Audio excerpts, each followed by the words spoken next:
This is for the nerds, this is for the brainiacs, this what we deserve. Go ahead and play it back, you ain't gonna touch me, you not gonna do nothing, you are not above me, I bet you wish you was me, I know it, I know.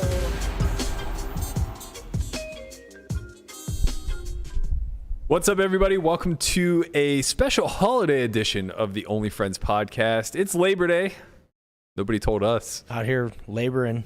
No Out here laboring. I don't know we were supposed to get a day off for this type of shit. Yeah. Apparently, everything's closed. You don't understand holidays. Yo, the fucking empanada spot place was closed. The only thing I understand about holidays is Christmas, Thanksgiving, and New Year's. Yeah. Yeah. Well, what do you mean you don't understand Labor Day? I don't know its origins. I mean, I can infer from its name that it probably has something to do with like labor unions and, you know, the workers, the blue collared folk of this nation. And it's to celebrate all the workers in the country. Yeah. By giving them a day off. People want a day off. They deserve a day off. Good for It's them. rooted in the 19th century fight for fair working conditions. There we go. So basically, people just chose a day and was like, you know what? We're not going to work today. Okay.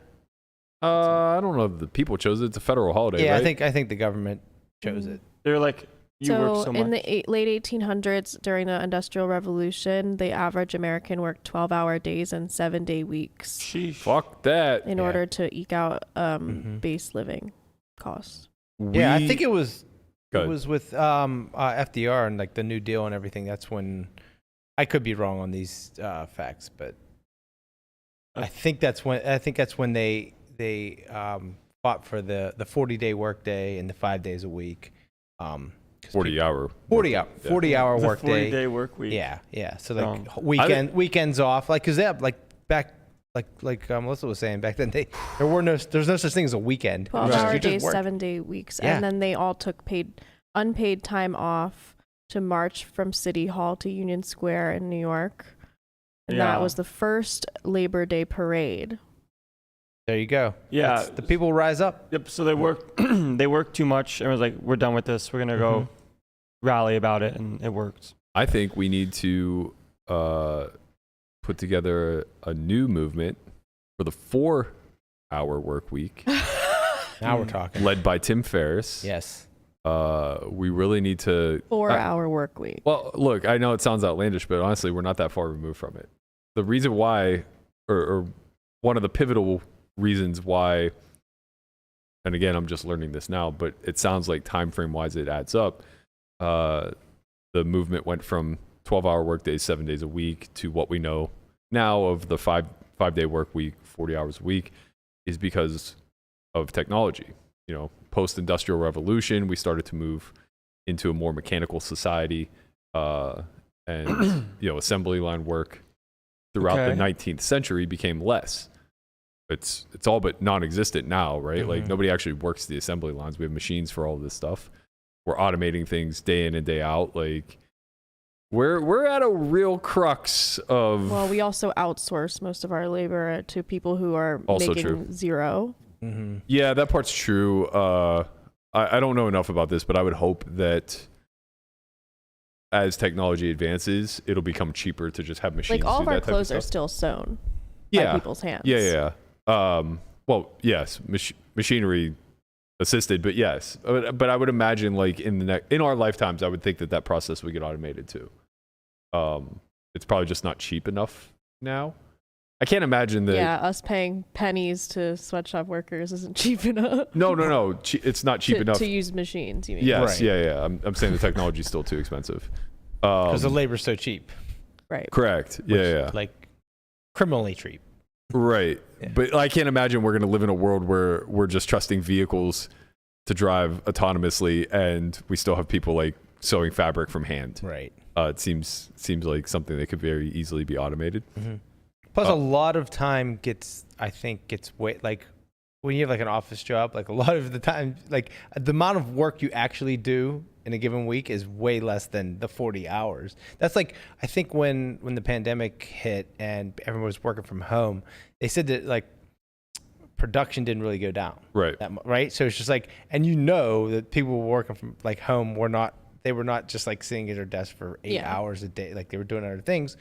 So it's like you can actually be more productive when And you they don't can have pay to for like less office space. less office space. There's a lot of benefits to working at home Like and more. and having a less hours than 40. Yeah, I think that there was a huge upside to the pandemic from that vantage point. Mhm. Like again, like it's just doubling back on the point I was trying to make of I think we're getting to a point where we're reaching a pinnacle in the way we've been doing it versus the way the future should look. Yeah. And it's probably getting close to a time to pivot. But like, yeah, it seems ridiculous to go to a brick and mortar office to do so many things that are just like computer related Right. or data entry related, whatever, like all things that can be done at home where people can set their own hours, keep up the same level of productivity, but gain, 20 to 30 hours a week Right. back. Somebody time. just said this, but a lot of people lose social interaction with that. That's true. That's true, right? Like, that's huge. there's But you have an definitely extra 30 hours a drawback. week to figure out how Find to do some more friends, social. yeah. Yeah. That's hard for a lot of Yeah, people. it is. It's hard for a lot of people. Especially like people that live in big cities and stuff. It can be often like pretty hard to do that. Oh, I would think it'd be easier in cities than like. It's not. It's so busy and living on their own schedule, and sort of it was really hard to line up stuff when you live in a big city. Yeah. Like way harder than when you're living in a smaller area. Yeah, I wasn't thinking it from the vantage point of already having friends. Yeah, I was gonna say, wait, even line up with who? Like, Oh yeah, and if you don't have friends, like good luck. Well, at least there's social places to go. Like if you're in a rural Nevada, or not Nevada, but like if you're just middle of America, rural town of 3,000 people. But then people get to know their small towns. People know each They're other. more community oriented, That's true. right? They have Yeah, that's community. true. they go play fucking events. volleyball 3 Right. times a week. Like these. Like in big cities, you just get ignored. I think that's ultimately what it comes down. So like, yeah, the social aspect of it may be valid, but if we do give all this time back to people, I think that you start to see like the things that will never be automated, or the things that are unlikely to be automated, I should say, are going to be the human relations element of things. So even something as simple as like this podcast, right? Like this is unlikely to ever become automated. And if it were, I'm sure it would be far more efficient than what we're doing. But nevertheless, who wants to watch efficiency at work, you know? Not But what yeah, we're here like communication, the arts, the idea of like mentoring youth and things of that nature. So you would see this, I don't want to call it a resurgence, but like there would be more time to dedicate to youth projects. I don't know that necessarily means people would do that. I though. think people would evolve eventually. Some will, Yeah. whether all will or not. I agree, but like those are elements to be social again, right? Like if you have kids, being able to dedicate that time back to them, and socialize with the other families and communities and things of that nature. But I do think that probably becomes or starts to suffer when you're in cities. Mm-hmm. But maybe that's just because people who live in cities are probably most driven, like more career driven in that regard. That is true. Right? Like a lot of people are just moving there for work purposes, cut down on commute time, whatever. I don't know. To me, it just seems like, and this is obviously speaking from a very advantageous point of view, but it just seems like time is so precious, and the ability to get a lot of it back while still holding on to a career is just worth a fucking ton. Yeah. Even if it comes at the expense of, it's huge for parents for sure. yeah, which whole other separate topic, but that is probably something that should be incentivized to begin with. So since birth rates are dropping so rapidly, particularly in like a lot of first world nations. But that's future generations' problems. You guys deal with it. The sun's gonna burn up. You're gonna run out of humans. Mass extinction event. Whatever. Yeah, I we're look kind of around lucky. and I think there's too many humans still.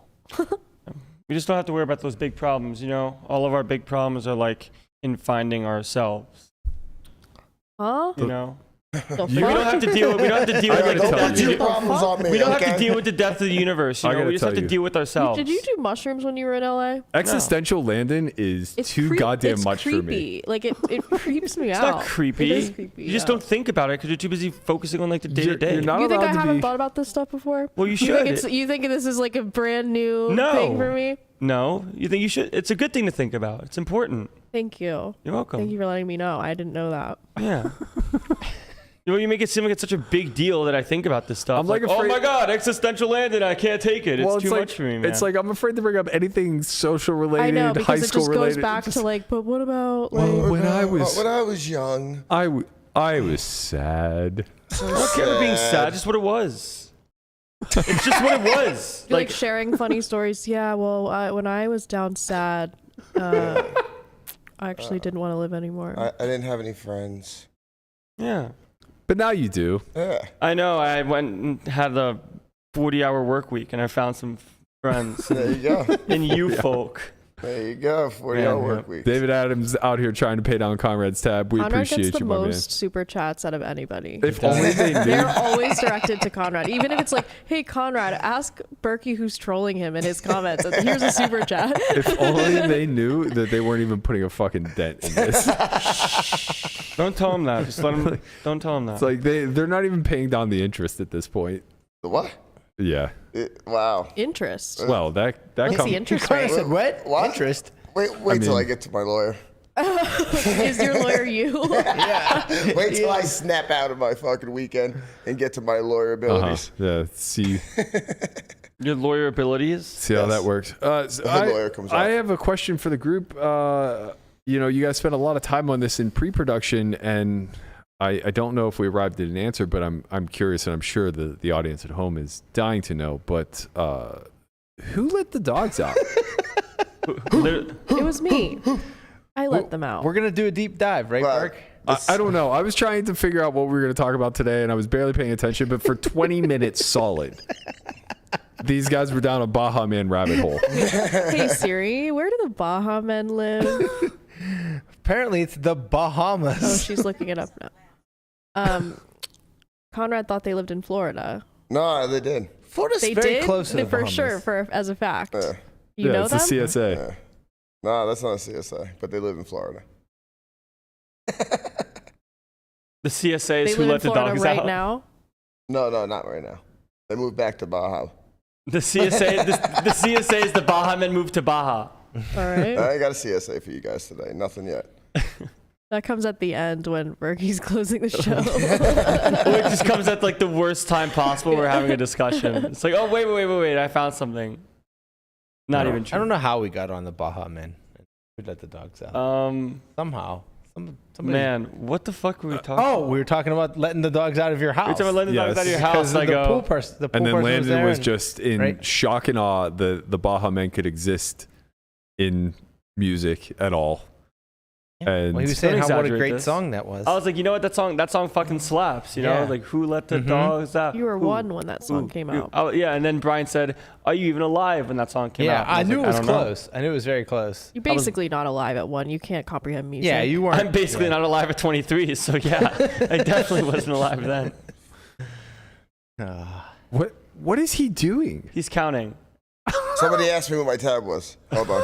How do you know what it is? Because He I had the he number plus. doesn't. I had He the looked number like plus the right. conductor to a symphony. He's sitting there going, he's mouthing something, and he's going, He could tweet it, but I don't think the 246 characters is not enough. right. Right. Somehow Landon knew exactly what he was doing, too. He's like, he's counting. Yeah, well, that's because I do that sometimes. Because sometimes I'm thinking, I'm like, okay, carry the one, got it, you know. But when Conrad did it, he was just He had kind of some rhythm. pretending to count. I could tell he wasn't actually counting. Right. All right. Right. I got the number. You got a number. It doesn't mean it's the number. Minus $5. Is that what you Whatever that think? is, minus $5 from David. Someone said over under 200K. Wow. Way under. You guys thought fucking Berkey was rich. You guys are out of your mind if you think anybody would not cut him off prior to that. 28 plus Well, sunken cost, man. 80. Sunken cost. Sure. It's a fallacy for a reason. So there's kind of breaking news today from the chess world. It looks like Magnus Carlsen has pulled out of the St. Louis Chess Club. I'm not sure what the actual tournament itself is, which I saw that initially. Jen Shahade had tweeted it, and I kind of glossed over it. It just seemed like an ominous tweet of him tweeting, "I've withdrawn from the tournament. I've always enjoyed playing here. Hope to be back in the future," and that was it. And I'm just kind of like, maybe it's not news. Like, he already refused to play or defend his title at the World Championship, so like maybe this is just a thing that he's going through. But there's been some follow-up tea. So apparently somebody who's been covering this on Twitch, Jen, then followed up and said, watching the coverage, and they're explaining that it's well known that Hans was previously banned for online cheating. While it may appear rash for Magnus to withdraw without 100% proof, the status quo bias is often too strong. Drastic action may be wise game integrity risk calculation. She said, if Magnus is wrong, that's terrible, but it's also terrible for the integrity of chess to continue if he truly feels something is sus. Perhaps he really has learned from his poker stint. And this is noteworthy for a few reasons. Obviously, he's the biggest chess player in the world, so him withdrawing from a tournament at any given time is going to be noteworthy in and of itself. But it's probably even more noteworthy in the sense of this is a means of self-policing that poker probably has yet to get to. So the best parallel we can draw to this is Foxen calling out Ali for rubbernecking Paul Fua's cards, and then that spiraling into a complete expose of all of the RTAing and things of that nature that had been taking place throughout the past 3-4 years, with Ali and Jake being the most highly suspected accounts doing so, right? So we are to the point of self-policing where the best we have available to us is call-out culture. And I think that that's largely because we're an industry where there isn't a clear ranking system. Tournaments don't play out in a bracket style. It's not mano-a-mano type of play, right? It's kind of pool play, if you will. And across the board, we're also playing for large sums of money. So it's one of those things where we're never going to see the needle get moved based off of one person sitting out, right? Like, there could never be a situation where Negreanu publicly announces that he's not going to play a tournament series because Ali and Jake are not banned from it. Right. But in chess, where it's a very individualized sport and the best is just notably, objectively the best, and it's known by everyone, Magnus setting a precedent and saying, like, I'm not going to play with a cheat or a potential cheat or this needs to be investigated type of thing, really, really, really sends shockwaves through the industry. And I wonder what we can take from this as a similar type of space where we do have big influencers, we do have people that are objectively thought to be great. What type of actions do you think poker players collectively could take that would push operators, I guess, to act in better faith for the community as a whole? I mean, is collective, like, boycotting / sitting out of a tournament an actual thing, or just something that can kind of be thought of but never practiced? I think that this has been tried a bunch in the past, and it always fails because there's just too much value to play. Right. It has to be organized, right? Like, it has to be, like, you need to get a core group of the top players together, and they have to agree to do this, because it is, right? Like, you are losing value. So it's like you are sacrificing by not playing. So, but you have to, like, I guess it just needs to be organized in a certain way. Then, like, watch the field get, like, really good because all the top players are sitting out. Exactly. Well, That's- All the that's recs are like, they have oh to use yeah, open they season. kind of have to use their platforms to. Well, that's why it can't work online, because the Right. buy-ins aren't so great Right. that it prevents people from Mhm. then shot taking. But it could work in the high roller space live, Mm-hmm. right? Like if everybody sits out at 250K, then the 250K just doesn't run. Right. It's not like there's another whole pool of people that are waiting to play Mm-hmm. that's the second fair. it gets soft. And I think maybe to some degree we did pull that off, right? Because the Integrity Council was created off of this mess. There is thoughts that Ali and Jake will be banned from major tours such as Poker Go, WSOP, WPT, but that hasn't happened yet, right? So I wonder like how much of an opportunity was missed. Jake won a bracelet this year at the WSOP playing a high roller. Yep. How much of an opportunity was missed? And maybe this doubles back to Melissa's point. I think he won the 50K. It was one of the softer 50K fields that we're ever going to see. Now imagine if every high roller sits it out, right? Like it would have just been It's just rewarding them. yeah, because the Recs are never going to not play the 50K where you win a bracelet in a 35-man field, or Mhm. if all the good players sit out, a 20-man field, whatever.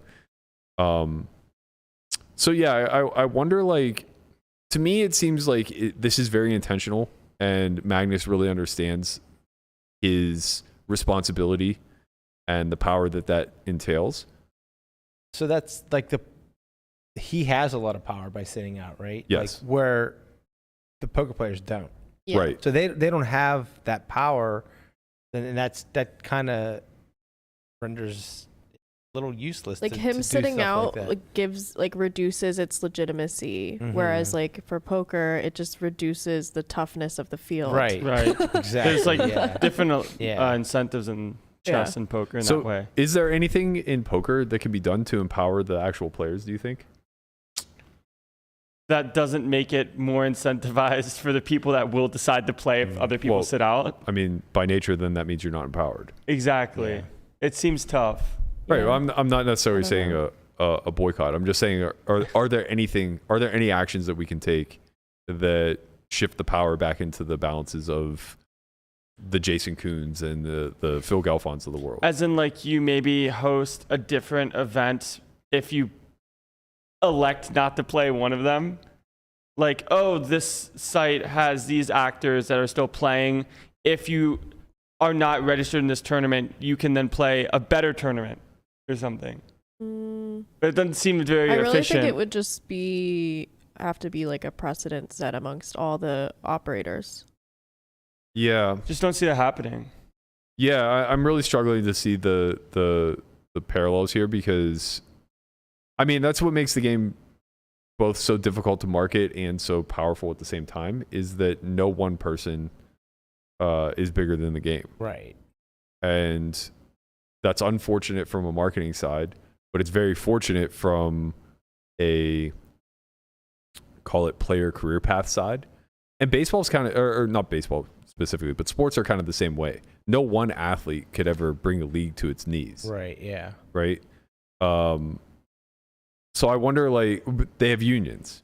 That's Mhm. kind of what we lack. Yeah, I guess you would have to make it. You have to incentivize somehow the, the whatever, whoever is running the tournament, to ban these people, or if you could get a big enough people to say we're not playing this, and it becomes less profitable for the WPT because they're not getting the numbers that they were going to get, right? So then you have to, so it would incentivize them some way to be like, well, it's going to be better for our business if we do ban these players. That's kind of the trouble, right? is that It's not an easy thing to do. the already established brands, it's difficult to make them suffer. So you would have to keep, for the WSOP, you would have to have an ongoing multi-year agreement amongst all winning poker players to not play high rollers. Yeah. Right. And that's hard to do. Yeah.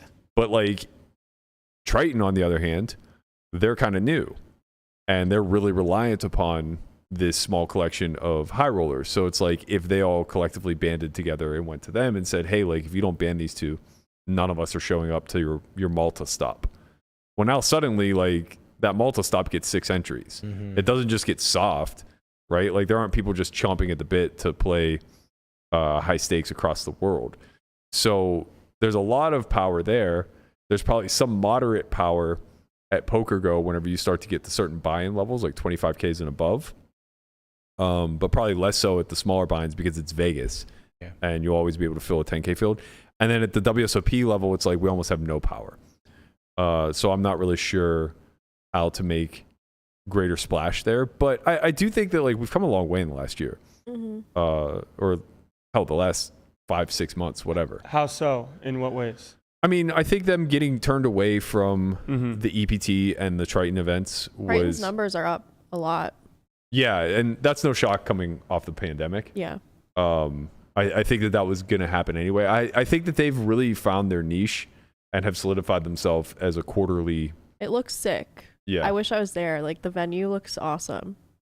Is this 25K that's running today the first like actual Triton event? I think or so, the yeah. second, whatever? Because like the Maybe 5K main event was something else, right? Was the one drop Triton I don't. that 10K or was that MPP? I might have been an MPP. Yeah, I think I think I'm it's pretty sure it was MPP. something else. I'm because it pretty was sure. before the So then yeah, the 5K. the 25K is the first. Okay, yeah, there actually might have been like a 10K. Right. Well, there was the MPP was before Triton, where like the 5K main event just ended for the MPP Right. thing. There was a 10K then 25K though, right? Yeah, it was like a 10K 6 max, I think, or maybe a 5K. Whatever. There were a few events. Anyway, they're moving now into the Triton portion of the Cyprus trip. Yeah. Mm-hmm. I saw today was a 25K. Ebony Kenny's out in the mix, chip leading. Good luck to her. I didn't see what the field size was. I don't know if It anybody was like has. 125-ish. That's big for a 25K. Yeah, it's Huge. big. That's really big for a 25. That's like rivaling Florida 25K status. And we like, always just talk about how that's one of the biggest 25Ks of the year. Like one of the, I shouldn't say one of because they run it 2 or 3 times a year, but the Florida stop is always like a really, really good 25K stop. So I imagine if they're getting fields that size in Triton, then they are starting to bring in a little bit more recreational money. Now, obviously, once you get to the 200K level, it's going to be what you expect it to be. But I mean, like recreationals that can afford that buy-in level are probably relatively in the know about like the cheating stuff. for the 200 or the 25? Both, Both. I would say.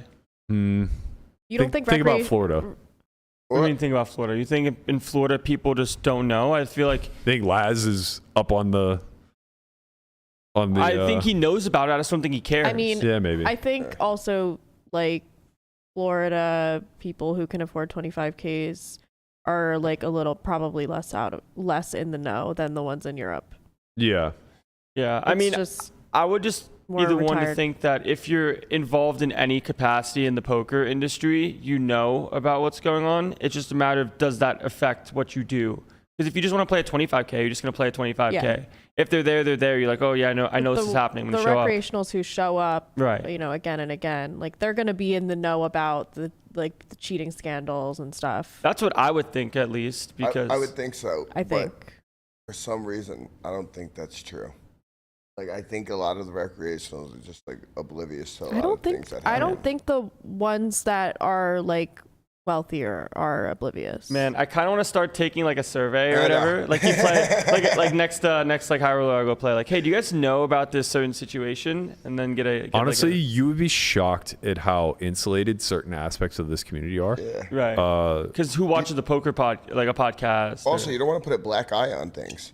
No, it's not. It's not really that. It's more so like their outside exposure, right? It's not like you're actively trying to feed them information, but like when I was playing the Bobby Room game this time last year pretty regularly, I was astonished at like how out of the know guys that I would consider to be like just pure regs were whenever it came to basically anything that was happening in the community, especially if it was happening online. Right, like anytime the Ali and Jake stuff would come up at that table, it was literally just like watching them glass over, and it's like, how are you guys 20-year vets in this game, and have like no clue what's going on. It's like, well, we don't care. We just show up to Bobby's room 6 days a week and we play 50, 100 and because we all talk amongst each other and that's it. Because their game is insulated. Yes. Like their game is just completely irrelevant. Like they don't care about anything else besides them having a seat in that game or just running that game itself. Yep. But I'm pretty sure that's happening all around. Like not just for that was my point. Yeah, no, yeah. I was saying to Landon. Because like I think that's like man, I feel like I think the difference between like the Bobby's Room type of environment and then like a 25K, at least for MTTs or whatever, is that the cheating in this situation happened at higher stakes to where the people that play these things know, especially like if Ali and Jake were there, you know? See, like, yeah. It's like, oh, these people were here, now they're not. Like, why are they not here? And someone asks, hey, why are they not here? And someone says, oh, like... We're talking about the one or two people that are going to ask now. Like, it's just very different, right? Like, it's a different environment. Like Dan Shack is going to be far more in the know than like a Caldo. Yeah. Caldo just doesn't give a fuck. Like, Caldo knows whatever Chino knows, and Chino, like, doesn't care. Caldo's the best, man. You know what I mean? Like, I don't want to speak for them, but, like, they're examples of guys that like are way more concerned with what's actually happening in their own personal environment than what's happening in the community at large. And I think that represents a large fraction of the poker community as a whole. Like very often we'll run into, or I'll run into guys that like are playing home games in Texas or, Silicon Valley, whatever. Like these guys that I, in my head, think are like a pretty major part of the community at large, even if they are recreational type. Yeah. And they just know nothing outside of their four walls. Absolutely nothing. Like just, I wish I could think of some examples, but like, like simple things like when the Polk Nagano challenge was going on, there would just be like 6 out of 9 guys at a table that just like had no fucking idea that it was happening. So is the idea to try to make some things more known from a poker sphere standpoint, or is it just to like inform? No, I don't. I mean, I think that's important, and I think we've been doing that. But how do we do that more efficiently? I think it's just growing. Like, I mean, like it doesn't sound like it, right? No, I think the message is growing and it's getting across to people more and more every day. Like, yeah, the more viral anything becomes, the better. But there's a hard split, right? Like when Lex streams 200 days out of the year and then makes a deep run in the Scoop main event for $250,000. Yeah. Everybody under the age of 30 is going to know about that. Right. Everyone that's tapped into the community. Yeah. And then the majority of people over the age of 30 are going to have no fucking clue who Lex they don't care. even is. Yeah. Which is ironic because the people over 30 are the ones who are most likely to have played with Lex throughout his career. Mm-hmm. But like, at this point don't even have any idea who he is. Or just like far enough removed from poker that like they don't even exist in the sphere anymore, or just over it in the sense that they don't even care. Because I was thinking about it and I was like, and I remember I made a poll a while ago, like not what I thought, or just what people think the average age is from someone on poker Twitter is. And like it's very clearly like between 30 and 39. But just because that's like the average age doesn't mean the most active in the community even care about what's going on in the community. Mm-hmm. So you just have a Twitter and you follow some stuff from time to time, and who gives a shit? Right. Like who cares about social media? Right? Yeah. So yeah, it's hard to make people care about things, especially in poker, when poker's so like kind of sad. Well, it's not fucking sad. No, like the community is kind of like, it's here we go again. Yeah, stop doing this. No, it's not an existential thing. It's not that. I just mean like it's hard to make poker stuff interesting to the mass population. Now, it's not mainstream. Well, I don't think that is what the issue at hand is. I think what the issue at hand is that poker by nature is zero sum. And so long as that's true, people will always approach the game and their involvement in the game and community from a zero sum standpoint. As in what's best for them? Yeah. So they're going to care a lot less about the people who are winning and about the people who are garnering fame and the infamous ones for cheating and things of that nature, unless it impacts them directly. Right. So if they're not playing high rollers, they don't give a shit who's cheating. If they're not playing in Bobby's room, then they don't give a shit who's winning. They don't care about any of this stuff. Right. It's hard to draw people's eyes to one specific thing or one specific message in this community at whole because it's so fractioned. Are sports a zero sum game?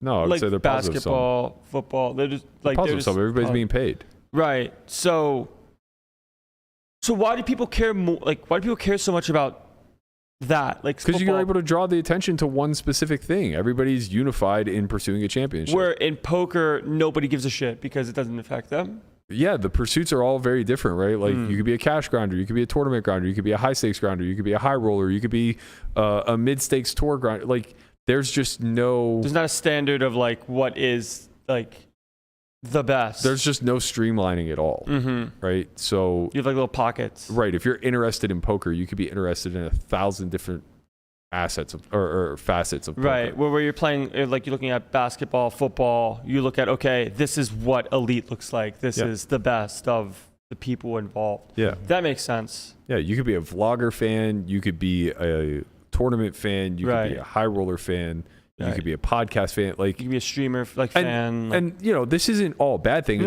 It's only somewhat difficult because, again, the game is zero sum. So if all of this were positive sum, then it would be a lot easier to both police as well as align incentives whenever it came to the community at large and the individuals. Is that possible? Is that even possible? It is, but it's improbable. How do you make it possible? It takes a huge influx of money, right? So basically, it would require some level of qualification to play for free money. And that sounds simple in nature, but it's not. Right? Like there's just a league. Yeah, you could have a lot of different leagues. You could have leagues that are strictly for elites, and they get paid salary plus bonuses or plus incentives. Right? You could have a league that's pro-ams. Right. That's the difference between like sports, like the football, basketball, and then the poker thing is. In poker, you pay yourself. Correct. By winning. I mean, literally, think of it this way, bro. You could set up cash games where they're not actually putting up buy-ins, but that there's just a prize pool. There's a leaderboard. Yeah, there's a prize pool. They play X amount of hands or hours or whatever the case may be, and you just get paid out in big blinds per 100. Or you get, everything is just measured by your win rate. Does everybody then get paid the same? Well, I don't have these answers. No, I'm not. There's no money to even choose from. What do you think? Like, no, of course it's not going to be communism. Mm-hmm. Well, like, how would you? Right, because then some people would be winning more in a lineup than others. Yeah, you align incentives according to talent and according to what brings money in on the back end. Should we try? Could we try? Like, what if we tried making like the OnlyFriends Poker League? I mean, I just don't see a world in which it's possible without. I just don't know how it happens. Right. I can identify the problem and I can come up with like very lofty solutions, but I don't necessarily think they're executable. Right. It's just too difficult. And if something was possible, it probably would have been done by now. Yeah. I mean, like, look at other new sports, right? Pickleball is relatively new as far as like having a pro scene goes. Yeah.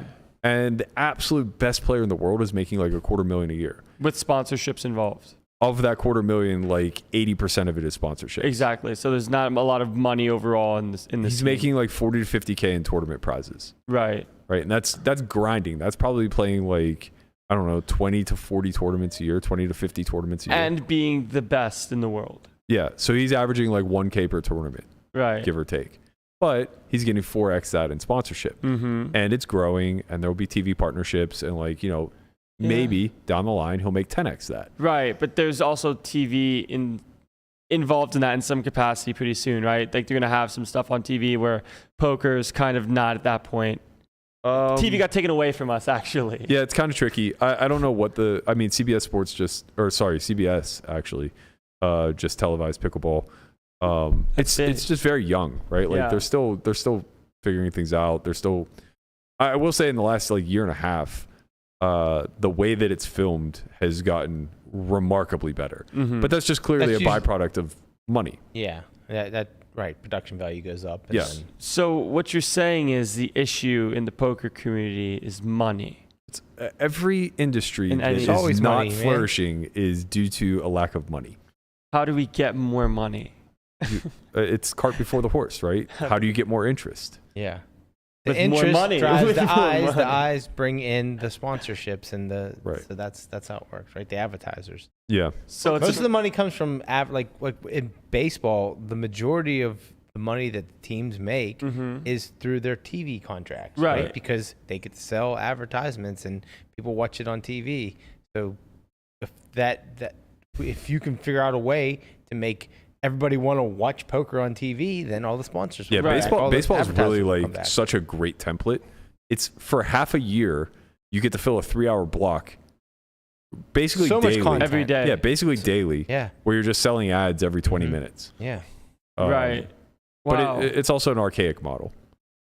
Sounds like poker needed a PPP loan for fucking advertising. to pay off your tab. Only for Conrad's tab. Man. So it just sounds like there needs to be more interest, but gathering and gaining interest is kind of hard as is. It's when it's so it's diverse. not more interest. It's concentrated interest. Unified interest. We don't have a product, right? We don't That's have a true. singular product that Well- we can concentrate eyeballs on. We have a product. We do have a product. I don't even know that we have a singular product. I mean, I think things are Yeah, going issue. in the right direction. It's just how long does it take, do you think, before poker gets to where you think it can be? Or where do you even think poker can get to? I don't know because I think that TV is going to be sort of a non-thing. We're already seeing people recreating game shows on YouTube. Yeah. Most things being watched are not on regular cable TV. Like stream stuff. Yeah, so and- you're saying like streaming is like and the streaming poker Content streaming cre- is growing. Yeah, content creators on YouTube have more power than a lot of businesses and companies and more resources. So it would just be them, and I think Hustler's doing a good job of capturing that. They have that creator game, stuff like that. I mean, that's there was a lot of people who watched that and had never watched poker before and were entertained by it. So Yeah, there's a lot of people that have never seen poker. I think going the realm of trying to advertise this high level poker to the masses is not the way, because people Right. don't understand why that's cool or what's good about it. They want to see people being reckless and careless with money and throwing shit around that they aren't allowed to do in their day-to-day lives. Right. Like it's effectively a look into the side of. Well, then does that make poker look more like gambling? And is that a bad thing? It is gambling for Okay. most people. Right. And you think that's The a people who aren't bad gambling thing are or the no? ones who are winning, which is a very small percentage. Mm-hmm. Do I think it's a bad thing? I don't know. I think we should probably lean into the counterculture aspect to it and Yeah. stop trying to make it look like something it's not. Well, because I know that like the draw from the elitist standpoint would be like, oh, playing high-level poker is profitable. If you get to this level, you can be a very good winning player. You can win a bunch of money, and there's this kind of career path there. But if we show poker in the way of, okay, it's gambling, you can win, there is a counterculture. Selling it as the pro dream, I think, is just like not as relatable to the masses or as entertaining to the masses. Like, Yeah. people will watch without wanting to be pro. Right. I think there's a big differentiator. I agree with what you're saying. As is. So as it stands now, I agree with everything Melissa's saying. Like, you need the entertainment value more than you need the polish. Right. But the differentiator would be if we were trying to concentrate all eyeballs to elite talent, similar to the way that sports do. So if something were created in the space that were just positive sum, where it was one singular concentrated focus, and maybe that's to identify who the greatest poker player is in the world. Whatever. It's some sort of like league-based thing that's positive sum, or only like you have to have a minimum win rate of X to even get into the league, right? Many of the people who make content for games are not the best players in the world. Right, but the best players in the So world. they're the ones who are doing like the outreach. And if we're talking about getting more eyes from the general public onto poker, it's not going to be by putting the people who are like extremely skilled but silent like in the front lines. Well, my point is media. that's a product. That at least is a product. Like, the reason why we favor these like splashy gambly games where people were very free with their money is because the product doesn't need much definition. We just we understand that to be fun to watch because you're right. That's a release. We can't do it ourselves. Like you run the show, you gamble, you see people gambling for infinite. It's like, oh, this is cool. Yeah, because you can't. And they're having fun. Like there's like funny clippable moments, like the ninja Helmu thing that happened. Yeah. There's a lot of room for spontaneity and for improvisation. It's kind of like watching slot streams too, right? It's like you get to participate in the degeneracy. I mean, but I wouldn't put it parallel to slot streams because it's more of a social thing. Sure, but I guess what I'm saying is like the gambling aspect, like you get to participate in the degeneracy without actually doing it yourself. Yeah, you're kind of removed from like you don't have the freedom loss. to. Yeah. The difference would be if we had this like concentrated product where we were trying to put talent on display, is that is the singular product that you're trying to sell. It's not the dream. It's not that this is what people should pursue. It's more so that this is what excellence looks like, and we're going to put it on display, similar to what you see in the sporting realm. Right. Like, well, it's interesting because when it comes to professional athletes and like call it to LeBron, call it to like the Mike Trout, or like the when you are young and you are impressionable and you see that these people that like you want to be like I want to go to the league, I want to be like LeBron, I want to be like this. There's a window of where you think that stuff's achievable. But you nailed it. It's all about going to the league. Yeah. That's the product. The product is the league. Correct. Right? Like I want to be part of the NBA. Yes. And then make my own career out of that. I want to be part of the MLB. The unspoken thing is that I want to be elite, but the actual product that's being pushed to those eyeballs is the league. Yeah. In these looser streams where like everybody's just blasting off, there's no product. Except for I want to have enough money to play in this game if I want to be. Yeah, I want to be rich enough to be the whale. Right. Right. Which is a different Don't we thing. all? Yeah, it's different. It's less replicable. It's great in the near term. It'll continue to drive eyeballs, and I think Melissa's point is very valid. Like Hustler's doing a great job of this. Yeah, and it's probably where a lot of other streams are failing. Mm-hmm. But bigger picture, if we actually ever want to be serious and bring in like owners and big business revenue. Yep. We actually have to have a product to sell. It's like a short-term, long-term thing. Like this is like a really good short-term thing. Yep. And by short-term, I mean next couple of years, like 5 to 10 years. And to be very clear, I don't want it to be misconstrued. Like just because Triton and Poker Go and some of these other higher-end high roller scenes exist does not mean that they have a product, because they don't. Right? They're still just open field events. Right. Like the closest thing we've ever had to that quote-unquote product is the Super High Roller Bowl and the $1 million one drop. Okay. These were lotteries that you had to qualify for that were very tiny fields, and they were prestigious, and they were once a year. But the problem is that they weren't a bigger, like they were a one-off product, right? It was just, you're going to get this event once a year. Once a year. It's not once a week for X amount of weeks. And you don't get to know the right? It was a different lottery every year, and eventually it got watered down, and like you didn't actually have to qualify to get in, and anybody could play because the field size was shrinking, yada yada yada, right? How do we fix that?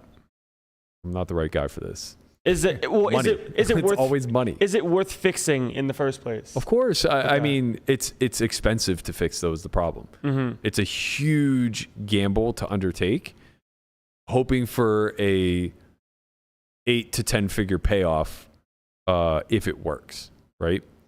Because if it works, then every casino is incentivized to own a quote unquote fantasy team, right? And every one of those, so each of those venues, similar to the way that golf and tennis work, would host majors. These majors could be tournaments, they could be cash, whatever. The actual structure of the product you create is up to the people who are better at this than me, but casinos would be incentivized to be owners.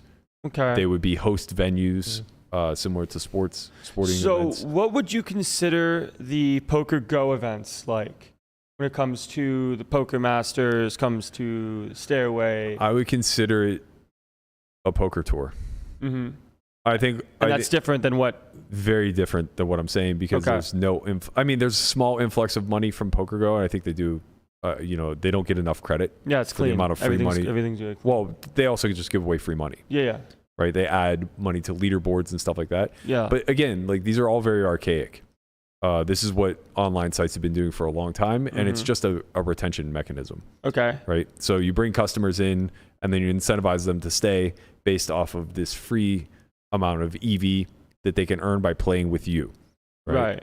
And it's a tale as old as time as far as like marketing goes, but it's still not a product. Okay. Right.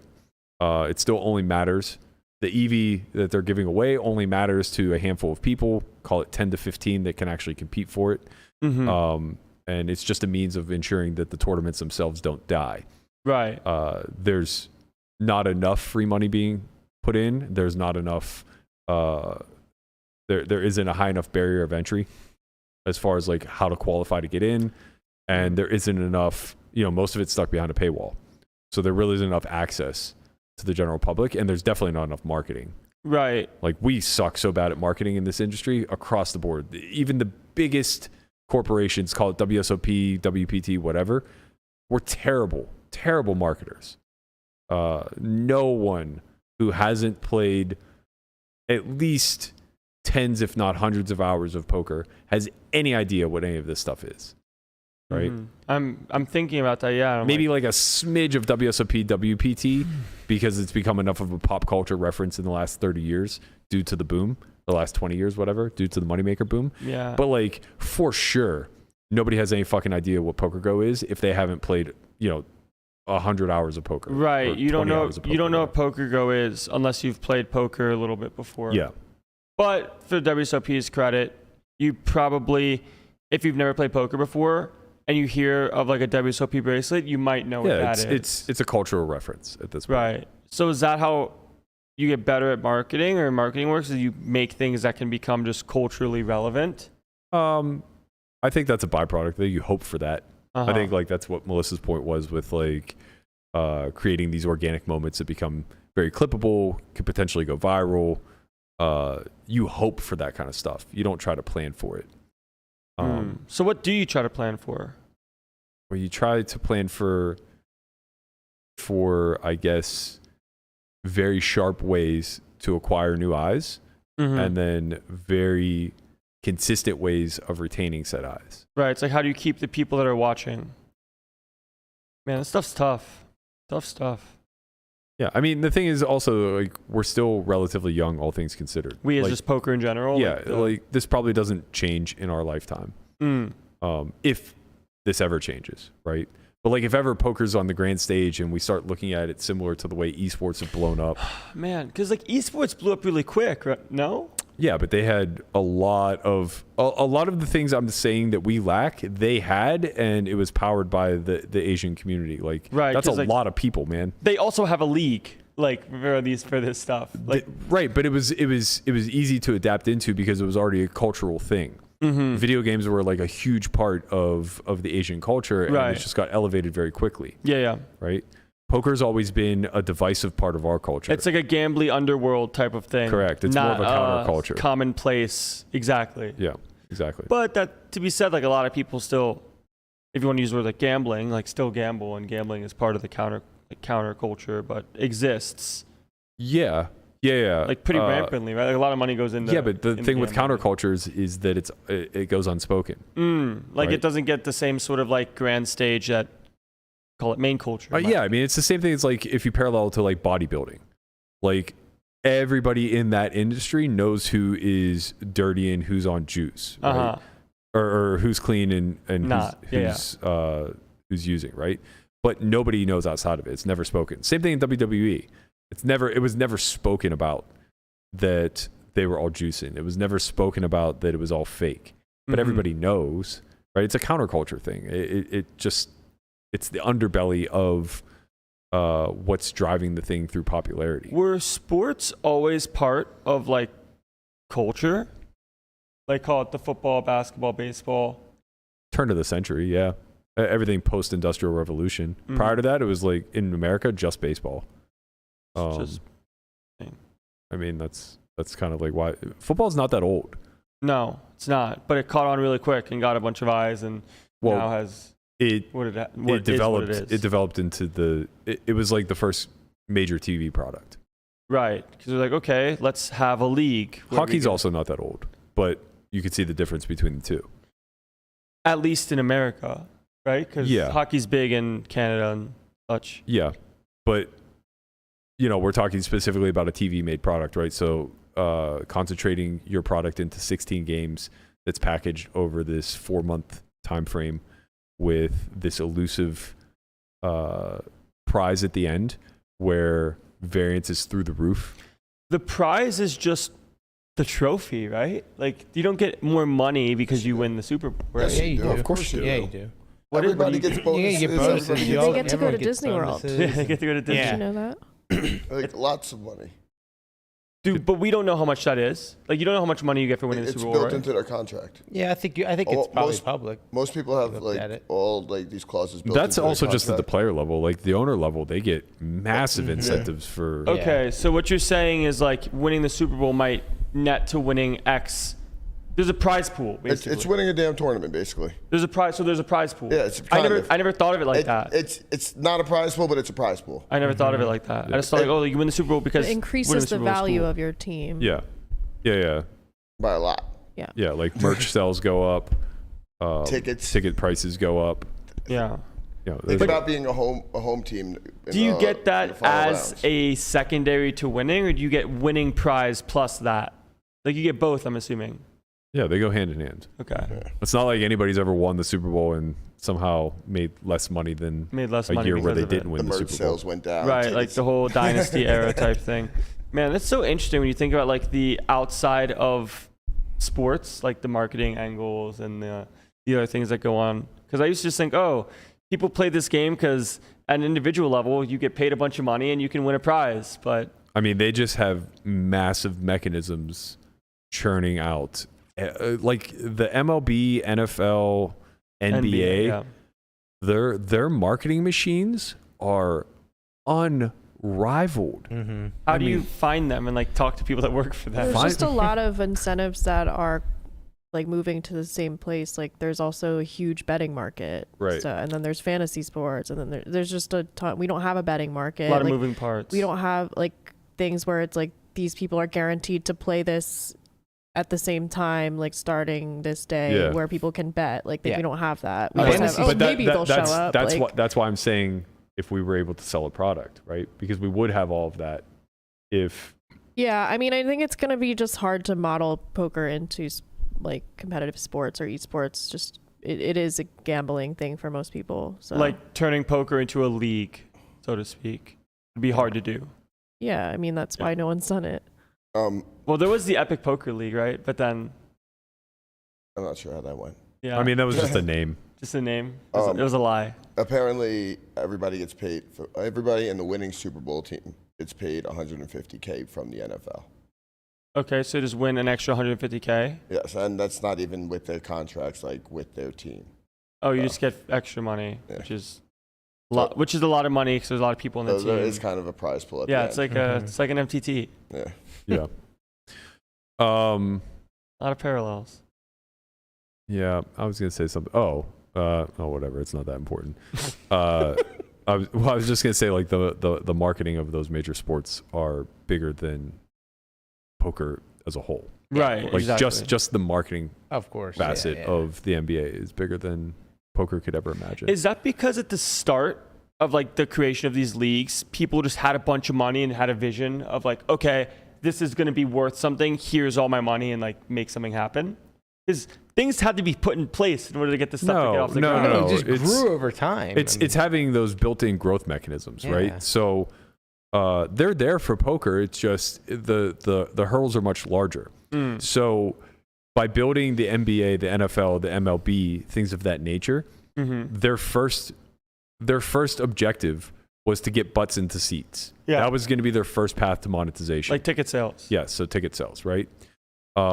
And given the times of when these sports were developed, that was a pretty easy sell, right? That was an age where the cinema was still a thing and plays were still pretty popular amongst people. Like getting out of the house was an activity. Then TV came into the fold. radio even before that. Yeah, radio Yeah. before that.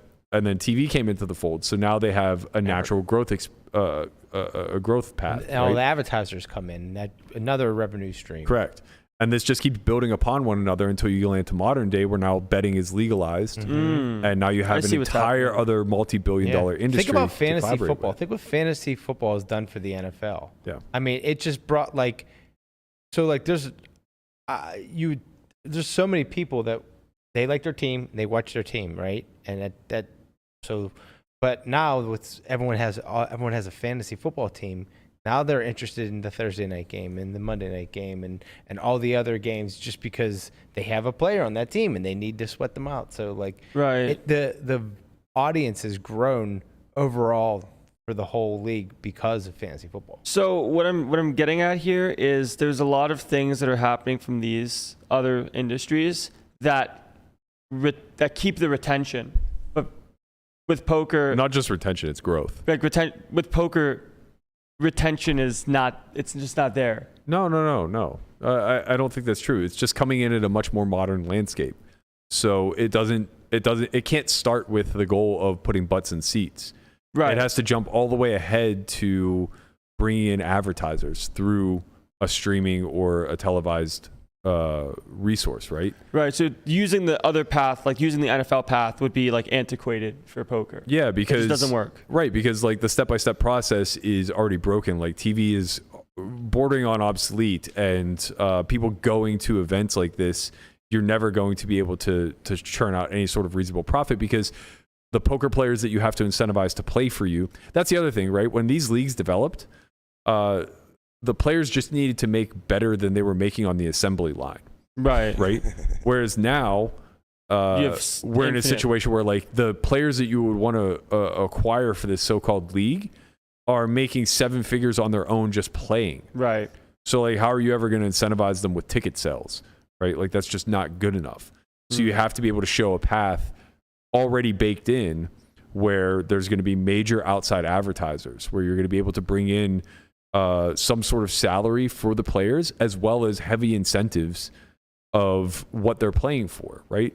And a lot of this stuff was tried in the past, but it was just, whatever. I'm not trying to say that I have the answers, but like they just didn't have the foresight, right? They were just trying to create the structure and then hope that the structure in and of itself was enough to create a product. Which it's not. And it just failed, right? We saw it with the, what was the one that was always on Fox Sports? It was a European league, I think. I just remember like Todd Brunson and all those guys. It was basically a 6-handed sit and go. And they were all weighted and stuff like that. There was a more recent one also that I think Party Poker may have put on. Anyway, I can't remember, but those both fell off. Also, the Epic Poker League, that never really got off. And then Alex Dreyfus tried the thing with the Global Poker League, which, as far as like things that we're talking about, that was probably as close to what I'm discussing as having a shot. But again, the business plan just wasn't in place. There was no real model. It was just an idea. Everybody draft a team. They'll feel very proud about the fact that they were drafted. And that's exactly what happened, right? There was a lot of social clout being exchanged where people who got drafted and were captains and things of that nature all felt like so much pride. But then the league actually came to play and nobody gave a shit because there were no incentives. The players had no reason to be there. The fans had no reason to watch. Right. And a lot of the best players were excluded. Yeah. Right. So like they didn't even get the best collection of people around. It's really fucking hard to do this kind of stuff. Yeah. Right. I mean, I didn't think it was easy by any stretch. Just a matter of how, and it's fucking hard. I mean, yeah, it takes a lot of money. It takes a lot of creative types. It takes a lot of hard work. And then it takes a lot of cooperation from visionaries who, are willing to forego maybe a small amount of EV in the early goings to acquire a lot of EV down the line, right? Like the idea would be that in an ideal world, you would get 18 to 27 of the best players in the absolute world, right? The Linuses, the unknowns that are just grinding out millions of hands a year. Yeah. You get, a collection of them, and then you get a collection of the best live guys. And when I say the best live guys, I'm not talking about the most well-known live guys. I don't mean the Helmuths and the Negroners and like celebrity type, you mean? Yeah, I mean like actual live killers. Like maybe Garrett is on the fringe, right? Yeah. And that's not a shot at Garrett, but like I'm talking about guys that like are beating both realms. Yeah. Like guys that transition in and out. A Makita comes to mind, or a True Teller, right? Yeah. An Ike. Whatever.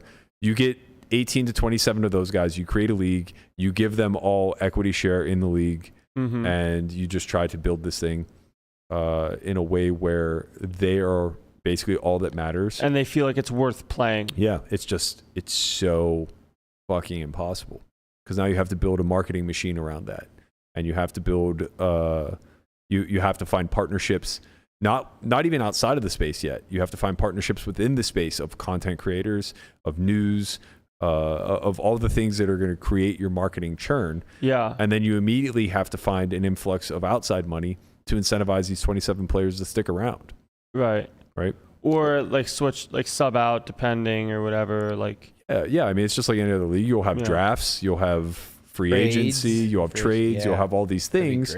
But it would have to start at the ownership level, right? Like if it didn't begin with bringing in like call it 6 casinos that are putting up X amount of money and utilizing their venues, and this is maybe a $10 million investment per casino.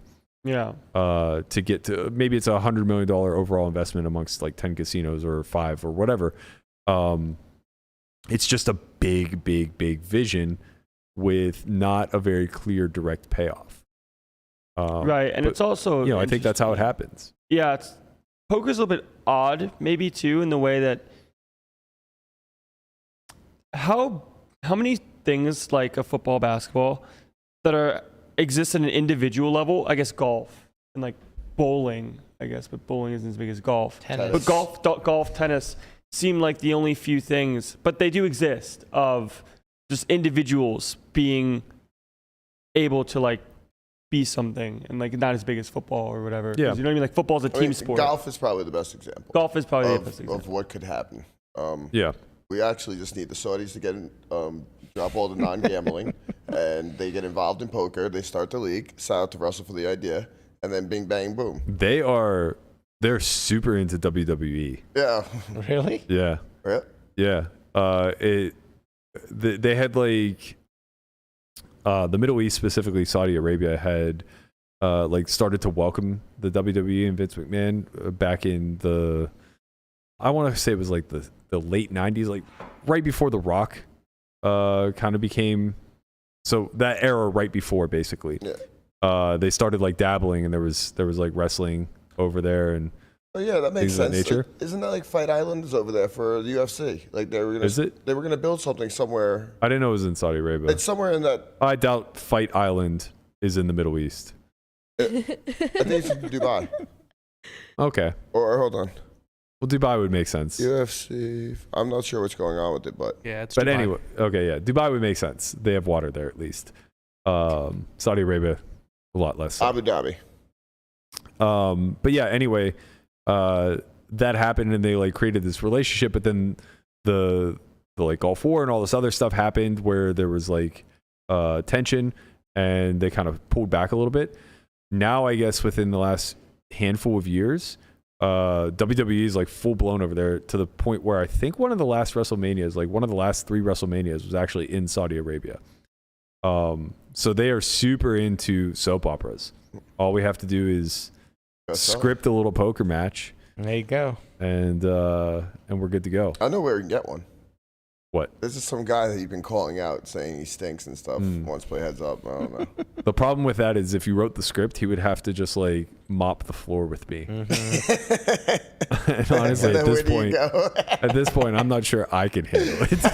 Where do you go from here? Right. Like, how do I ever crawl out of that? I mean, actually, it might just be like revive. Like, it's just boom. This is what Doug did. Yeah, no, I mean, like, in all honesty, like, if you were to script it, I would probably just like absolutely obliterate him in like 3 or 4 hands or something like that, and then we would talk shit back and forth for a while, and then he would just win like 6 straight matches in a row and be the hero that everybody deserves. While I'm just, I turn full blown heel on them. Yeah, I don't know. I also don't know what their take is on gambling. I know in Dubai it's illegal. Yeah. Like. Very, very. It's weird. I know a lot of people who are just like, yeah, I'm grinding like Dubai home or like home games in Dubai. I'm like, isn't it like really bad there? Like, yeah, they fucking jail you and cut your arms off and shit. Yep. I mean, there is no legal gambling. Maybe not in Dubai. Saudi Arabia. Saudi Arabia is probably a little bit more severe punishments. Yeah, I think Dubai is a little bit more lenient. I've never home games in Afghanistan. Wait, say that again. I've been grinding home games in Afghanistan. Sure. Apparently, it's a Gotta get delicate. that. Taking all that Taliban It's money. what? Apparently, it's a delicate matter. Yeah, delicate's a good way of putting it. Because most people do practice Islam, Right. and they're not. They exactly don't say that you can't gamble there, but it's a fine line.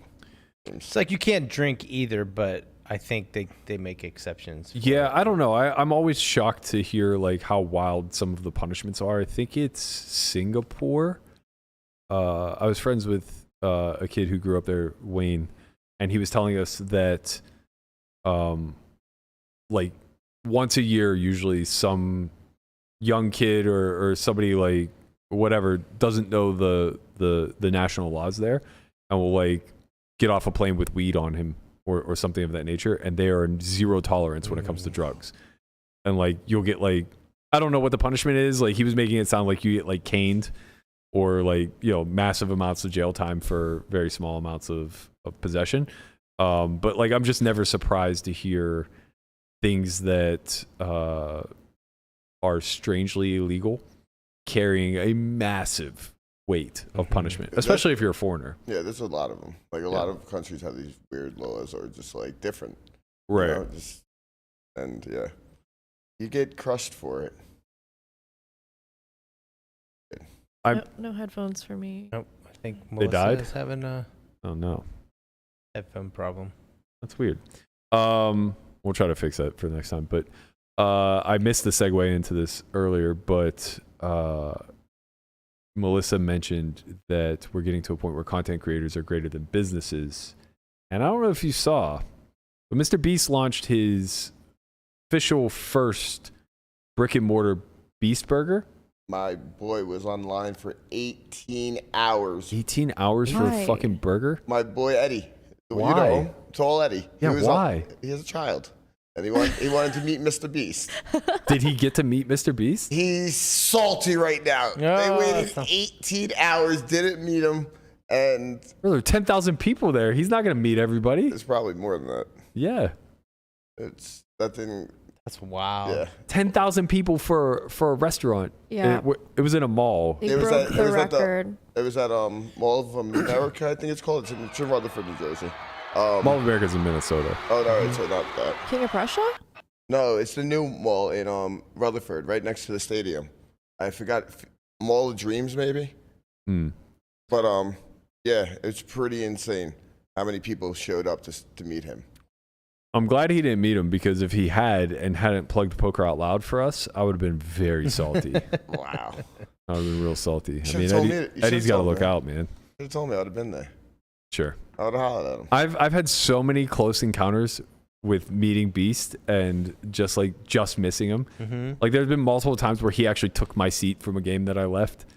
It's like, God damn it, man. He was supposed to be in the WPT stream Yeah. that we did and Yeah, never showed up. backed out of that one. Yeah. Yeah, it's been a real Where's Waldo type situation. It'll happen. One day. Probably. It's coming. Gotta It'll happen. Keep I'll show him believing. the trailer and he'll just go, meh. Meh. Did anybody Probably. die? Probably, yes. It's called the American Dream Mall. Okay, yeah. So a little bit of everything that you were throwing out there. Yeah, I knew I wasn't too far off. What do you want me to tell you? Sure. You might go. I think you got Mall, right? Yeah, no. That's American. Dreams. Right, Mall of I America. eventually got to Dream. That's true. That's true. Yeah. Got it. Hey, Connect the fucking dots, baby. read between the goddamn lines, know, man. man, When Connie's I'll talking, figure it out. he speaks in code, but it's all there. The goddamn CSA. Is it all there? Man. All.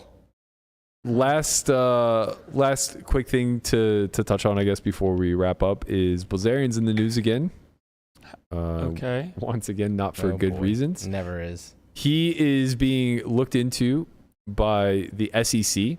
His Shocking. company good. Ignite seems to be potentially. This photo's hilarious.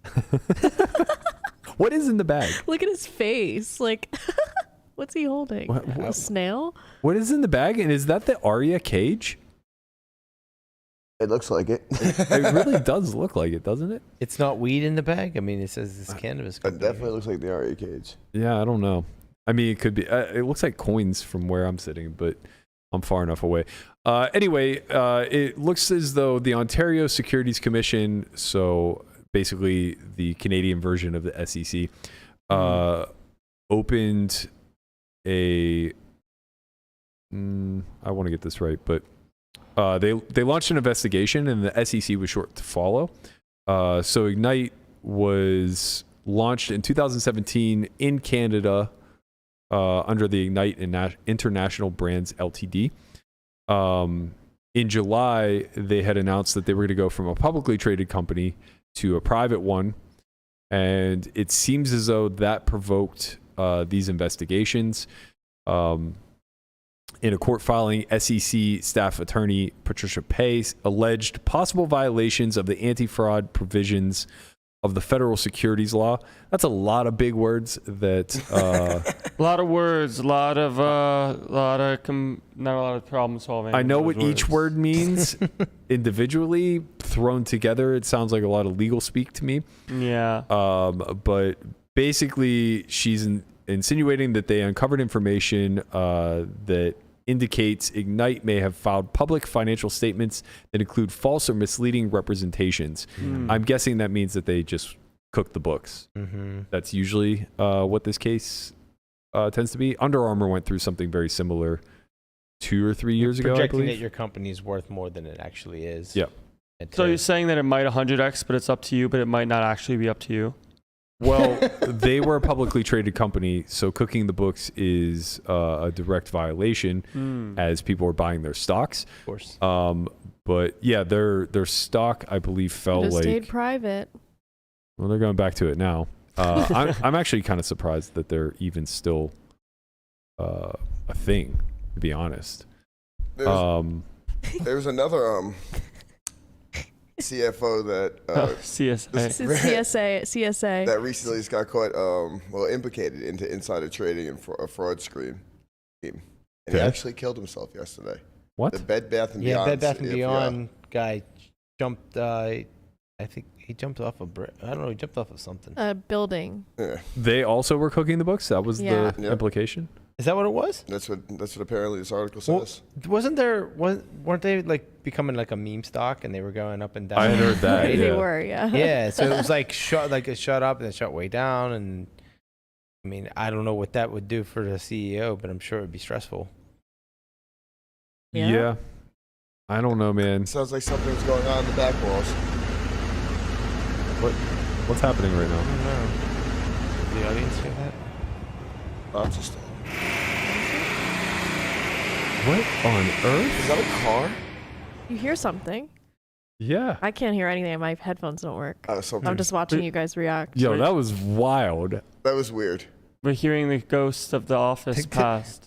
I wonder if the audience could hear that. Was that fucking the CEO crazy. of Bed Bath & Beyond? It might have been. I think we're being Haunting us? Oh fuck. Who let the ghost out? God. What it was, I think I was full researching circle. Bed Bath and Beyond, and something probably came on in the background. Yeah, Oh, that okay. sounds about right. That's Okay. fine. It's the We're ghost being of haunted. BB&B. I liked it better whenever I thought it was a ghost. Yeah. I could use a good haunting right now. I have been scared for You my think life. you're not already haunted? Probably, but Halloween will be I've here made before you peace. know it, Burke. Yo, it's almost spooky season. That's right. Mm-hmm. what kind of slutty costume are you going to dress up in, Landon? I know. Just a Towel, towel? just a I towel. was telling Yes. Landon, I was scrolling on TikTok, and I realized there's a whole niche of guys who do thirst traps jump roping on there. And I was like, that's your niche. Oh my God. Wow. It's very, Wow. it's very, They'll very do in the different. rain, jump roping Yeah. shirtless. You can go on Amazon or the Sexy Land, and they just send you a towel. Yeah. That's the costume. I'm not there yet. I'm totally here for the poker community doing the Landon for Halloween, just like everybody posting their towel pics. Yes. They're just like at a party in a towel with a phone holding up. Everybody's like, what the fuck are you supposed to be? Or just like everybody Landon. hanging out in the living room and there's this one guy outside jump roping. It's just like, we need the videos. We In need the pictures. towel. No, you can't. In It's the hard to jump. It's hard to. You don't want to jump rope in a towel. It's Yeah, tough. jumping rope in a Someone towel. asked when there will be full-size cutouts of Landon in the towel. I think we should make that happen. Got to make that happen. And then In the merch shop. anytime he misses the show, we just put that in place. Yeah. Yeah. That should be easy to make. Put it in the Yeah, merch store. super easy. I think Watch it be the highest selling product in the merch store It probably would ever. I think maybe we could get a what are they called? Fatheads? be. Fatheads. Yeah, they are. A Landon fathead. Mhm. Everybody needs one for their room. What's Yeah. a fat head? You know what a You know, fathead like is? when you go to if you went to a sports game and there's like a big blown up picture of somebody's face and like you bobblehead. can like Oh hold yeah, it. but we need a full life-size These- cutout with the full body. These aren't cutouts. They're life-size posters that you can just slap on your wall. Yeah. Oh, So it would okay. just be like a full cutout of Landon. Hey, yeah, we could do this like routinely. Well, like every 3 months he posts an update, and Every we get quarter. a new towel Landon. I did say a quarter can change your life, you know, so every quarter. Mm-hmm. No, but we are gonna do the towel calendar shoot for 2023. I'm excited for this. Yeah. It's just you. No. January through December. It's with not a just different fucking colored me. towel every month. I like that. Well, it'd be a different towel. It's just And the then same picture. in It's just the same picture every For month. like December, you're just wearing like a Santa hat. On his dick. Yeah. No. With Man, the taking no. a selfie. I already had Santa hat and mistletoe covering his dick. Yeah. I already had the Santa hat picture, man, of like 2 years ago. I was not happy in that picture. I was not Christian's jolly. DR Mamacita wants to know how much the actual towel is being sold for. Ooh. It's The not being actual sold. towel? Ooh, That towel in the Christian's photo. not gonna be I'm not happy. selling that You towel. could probably get a lot for that. Put Washed? it on eBay. We should do No, an auction. no, don't wash it. We wash it. He hasn't can't watched wash it. anything in Yeah. years. Don't It's worry. like a terrible I towel. wash my clothes every day, every other day. I was thinking like, what's the word of like? It's not bi-daily, right? Like every other day. It's just, We'll put the towel in a Ziploc bag and you're not gonna take my towel. Yeah, we'll take First it. of all, It's your find towel. it. it's my towel. Let's get something straight. It's mine now. Okay, so you can sell it. I mean, Yeah. No, it's mine now.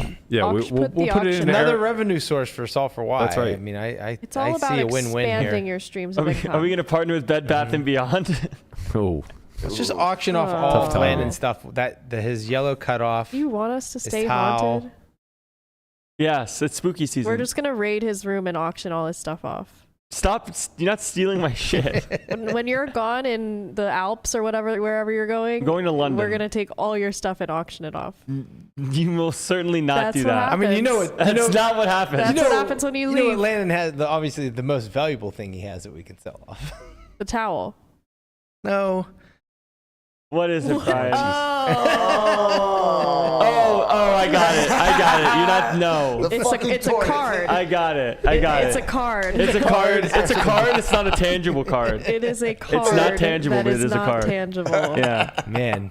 So Wow, that will man. be up for auction. Option? Option. Up for you can option. place options. Once we auction that off, we'll have enough money to start you the may poker long league. or short this.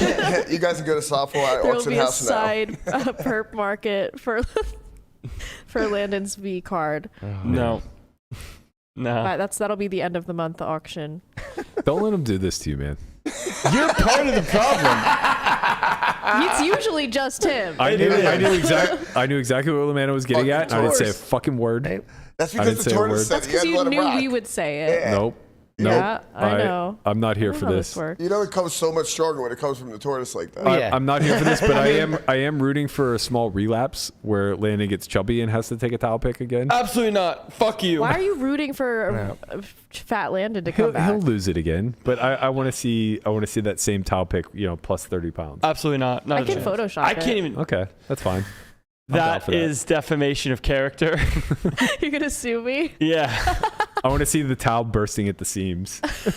I'm That's- sure you do. what's man. wrong with you? I'm sure you do. No.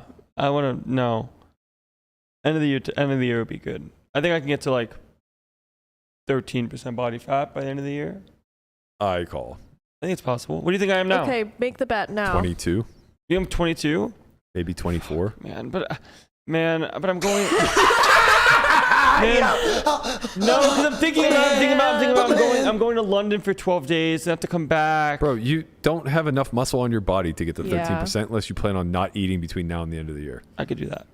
Why do you want to just be a stick figure? I don't want to be a stick figure. No, he does. You do. You really literally does. do. Yeah. Like, You want to be like Gaslight. No, no, Nah, we we all talked see about it. this. We all see you talk about it when your Yeah, eating like- habits You're like, change. I think I can get down to 140. I can't Yeah. get Like I that think I can 6'3". get down to 85 pounds.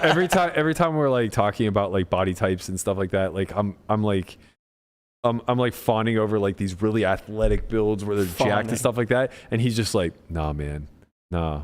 Too heavy. I want to look like the machinist.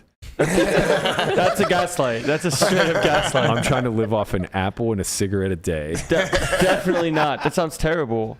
Wow, 22%, Landon, you need to address this.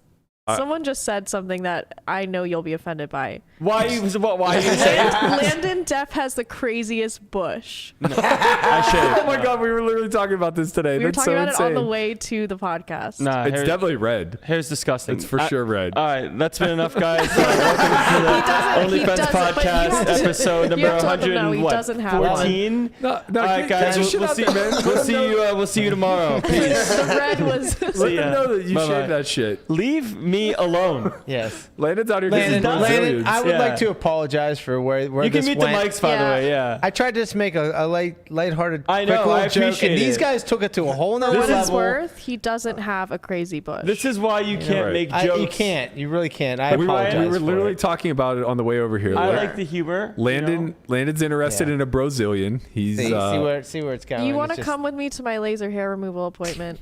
No, I'm good.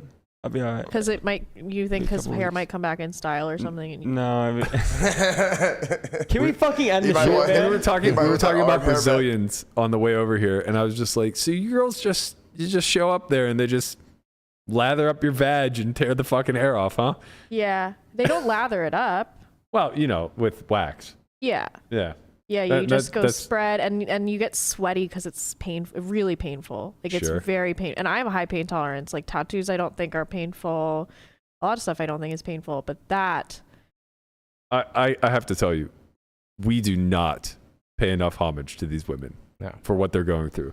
Like, I think we just think it falls off or something. Like that they just show up this way. Yeah. It's like, can you imagine walking into a place of business? Not like a doctor's office. No. Just a storefront. It is a storefront. Just walking in, being greeted by some middle-aged woman going, "Here for the Brazilian?"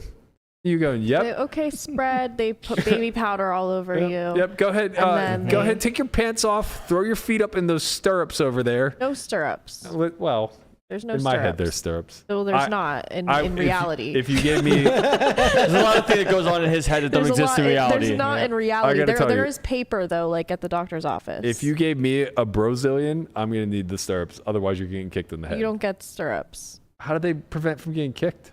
Somebody's had to have kicked. You don't like hold your legs up. You just kind of like flay them out. You flay them.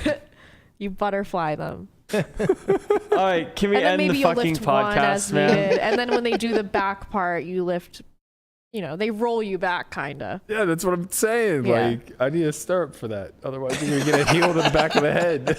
You don't get stirrups. Like, That's you're- only for the gynecologist when they're sticking medieval torture devices with no numbing up your hole Yeah, that and seems- into your cervix and swirling around this death brush and then pulling out. And it's all bloody because they've ruined your cervix. And they, just a bit of spotting. And you're like, oh my God, I'm in so much pain. Meanwhile, the vasectomy, here's a numbing. Here's this. You want a nice magazine? Listen, I'm not trying to downplay everything that you just said. That sounds awful. But from what Jamin described for the vasectomy, this is fine. He said it was picnic. fine. It's fine. They're doing We a have to go local for surgery. routine pap smears. They're doing a local surgery on your balls. Yeah. Dude, it was quick and painful. There we go. Thank you, Guapo. I can You guys are absolutely pussies. confirm. Coming right It's in. Not that bad. Guapo, you I would got one love done? for you to experience like a gynecologist appointment. That's just not possible. Well, make it happen. Sure. End the fucking show, man. No, man, I want to keep this going. The level of cringe that you're suffering through right now. Wait, where's that clip from Twitch? Oh, you can't handle the cringe? What? She was masterful. She was so good. That girl was doing a dating show. Oh, her. Cute bot. I thought maybe I only posted it to our friend group. But there was a meme afterwards where you were the I'm sure there was. Now in the show. Landon was in a towel. I have places to be. Landon was in a towel. answering to the lady, to the nice lady. All right, that's going to do it for us. We're going to be here tomorrow, post-interview between Ingram and Bryn Kenny. So just stay tuned, I guess. Obviously, start by watching the actual interview itself over at Joe Ingram 1. I believe that's his channel. There he is, right in the chat. What up, Poppy? So check that out. That's going to be at 2 p.m. No, 1 p.m. Pacific, 4 p.m. Eastern. Yep, that's how Did I math get those works. times right? I don't know. I'm not positive I got those times right. 1 p.m. Pacific. No, I know I got the conversion right. I'm not positive that that's actually what time he goes live. But anyway, we'll figure it out. Hey, Matt, is that this Tuesday or next Tuesday? Because he did say next Tuesday. he did. But He it's did tomorrow. say Next Tuesday. he Tomorrow. did say next Tuesday, but apparently I think that's tomorrow. Can you put the date in the chat, Joey? Unlike Help what our us. friend Andy believes to be true. This Tuesday. This Tuesday. This Tuesday. Well, he said next Tuesday, last Tuesday. So You guys are so stupid. Pedantic fucks. End the show. 9/6/2022. Andy goes, "Why couldn't he just say Tuesday?" Haha. Yo, fire cringe, relax. Oh man. Fire cringe. That's not even the phrase. All right, guys. It's been a good one. We'll see you tomorrow. Fire Peace. crotch, man. I know. Okay. All right. So we will be live tomorrow post Joey Bryn. Probably look for us somewhere around 3 p.m. Pacific. Until then, Bye. you all stay hairless out there. We'll see. Peace.